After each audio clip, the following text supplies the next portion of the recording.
So I'm 24 years old, just breaking into the kind of the marketing business, and I was wondering what were you doing around 24, and if you could go back in time, what are some things that you would do differently?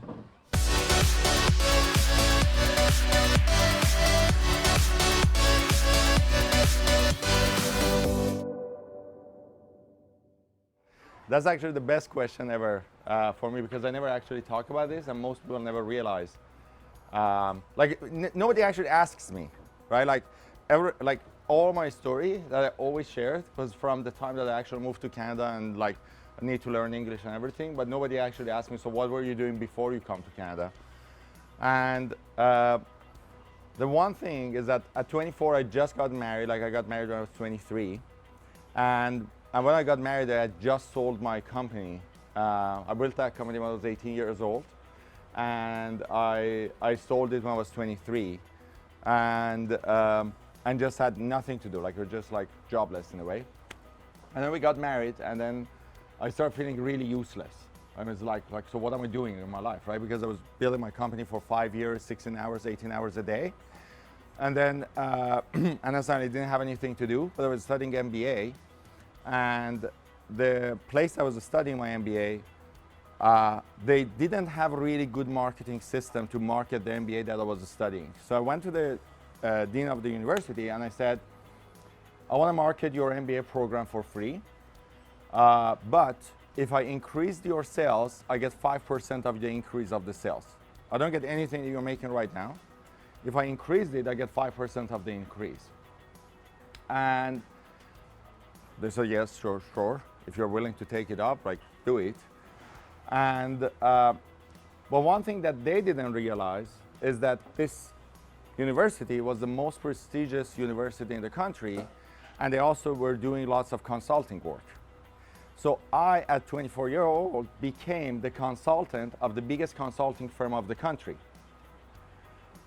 So that kind of put me right away on the map. It's like, hey, you know, like a 24-year-old became the consultant of this biggest consulting firm in the country, right? Now, I happened to do a brilliant marketing strategy for them. And that actually happened how I became a public speaker, which is a long story on its own. But I increased their sales by 800% in 18 months. And just like the first few months, because their sales increased, they already started talking about me. And then I started like signing up the next client as a marketing consultant and the next client as a marketing consultant. So by the time I was 25, I actually had 5 of the 10 biggest companies in the country as my marketing consulting clients or any other type of management consulting clients, right? I was ranking the second most recommended marketing consultant in the country. And that was the time that I realized I actually can't grow, because I was like, okay, if I'm 25, I'm already second most recommended marketing consultant. It's like, what's next here? So that's actually why we moved to Canada. And like I said, I want to become an international public speaker.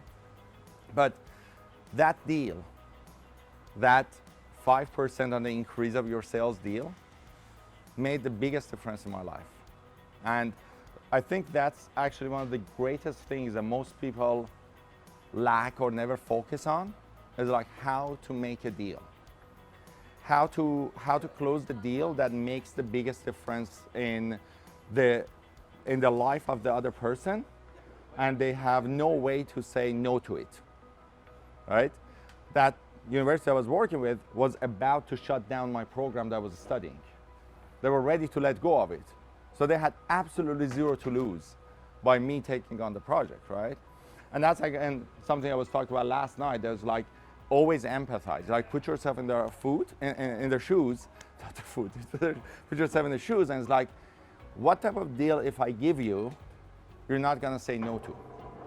And it's gonna be like a no-brainer, you're just gonna sign up, you're gonna go for it, right? And so, like today, again, like today I signed my biggest JV yet. With just one joint venture, we got 20 talks with one conversation, one hour conversation, 20 talks in front of, each is gonna have 50 to 200 people who have paid $1,000 to be in that room, right? But that one conversation, well, we had a conversation yesterday and then we closed all the details today. We're probably going to sign something on Thursday, right? But that is the greatest things that you can have. That is like putting yourself in the other person's shoes on what to offer the person. So the person says, yes, sure, let's do it, right? At the very beginning, obviously you always go first. You always create, like, for example, the deal we made today, it's in a situation that we have never done something like this before with anybody else. With nobody else, like we have done such a deal. But then I'm like sitting with this person that can give me 20 talks in front of groups of 50 to 200 people, qualified people.